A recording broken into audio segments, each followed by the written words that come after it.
নতুন প্রমোতে দেখা যায় শুভলক্ষ্মী যেন রীতিমতো এক গোয়েন্দার ভূমিকায়। সে সরাসরি চ্যালেঞ্জ ছুড়ে দেয় দুমন্ত্রীকে, সব সত্য বলো, নয়তো আমি যা জানি তাই বাইরে ছড়িয়ে দেব। এই ভয়ানক হুঁশিয়ারিতে হতবাক হয়ে পড়ে দুমন্ত্রী। তখন সে স্বীকার করে এমন এক গোপন সত্য যা মোহনার জীবন বদলে দিতে পারে। মোহনার অতীত জড়িয়ে ভয়াবহ মিথ্যা যে সত্যি জানতে নীলাবাও হয়তো বিশ্বাস হারাবে। এই প্রমোতে স্পষ্ট হয়ে উঠেছে শুভলক্ষ্মী আর কোনো অবস্থায় চুপ থাকবে না। সে এখন সত্যের জন্য যে কোনো কিছুই মুখোমুখি হতে প্রস্তুত, এমনকি দুমন্ত্রীর মতো কৌশলী প্রতিপক্ষ। তবে দুমন্ত্রীর স্বীকারোক্তি কি ভাঙবে মোহনার ঘর?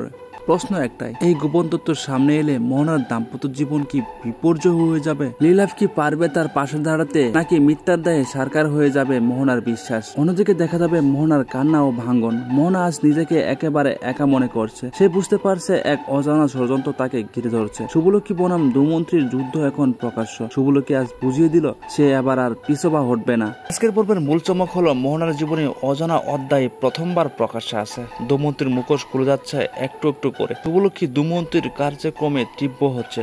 হ্যাঁ বন্ধুরা, এটাই আজকের আপডেট।